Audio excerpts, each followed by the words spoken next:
কোচবিহার শহর ও সংলগ্ন এলাকায় একাধিক যাত্রীবাহী গাড়ির ছাদে অতিরিক্ত ও বিপজ্জনকভাবে মালপত্র বহনের অভিযোগ সামনে আসছে। এতে একদিকে যেমন যাত্রীদের নিরাপত্তা বিঘ্নিত হচ্ছে, তেমনি যে কোনো সময় বড় ধরনের দুর্ঘটনার আশঙ্কাও তৈরি হচ্ছে। এই পরিস্থিতিতে বিশেষ উদ্যোগ নিল কোচবিহার ট্রাফিক পুলিশ।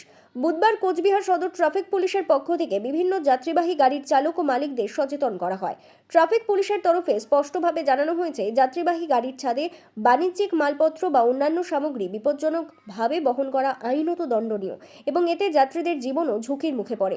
আপনাদের চেকিং চলছে, আজকে বিশেষ চেকিং রয়েছে, আজকে কি চেকিং করছে স্পেশালি? আজকের বিষয়টা মূলত রয়েছে গাড়িতে, বিশেষ করে পাবলিক ট্রান্সপোর্টে, বাস হলো বা যে অন্যান্য অটো রয়েছে সেগুলোতে দেখা যাচ্ছে যে গাড়ির ওপরে উঠে তারা বিপজ্জনক অবস্থায় কমার্শিয়াল গুডস ক্যারি করছে, যার কোনো ভ্যালিড পেপারস বা অনুমতি, আরটিও থেকে অনুমতি তারা দেখাতে পারে।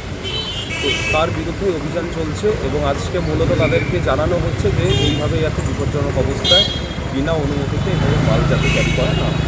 স্যার, আরেকটা বিষয় আমরা প্রায় কোচবিহার সদর ট্রাফিক ওসি সুরেশ দাস জানান, বর্তমানে মূলত সচেতনতামূলক অভিযানে চালানো হচ্ছে।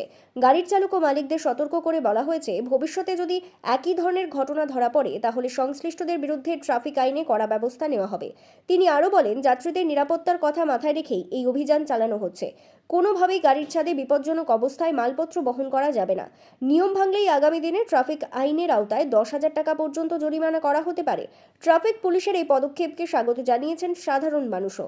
তাদের মতে নিয়ম না মানলে বড় দুর্ঘটনা ঘটতে পারে, তাই সময় থাকতে প্রশাসনের এই সচেতনতামূলক উদ্যোগ অত্যন্ত গুরুত্বপূর্ণ। Bureau news, ABN 24x7, Cooch Behar.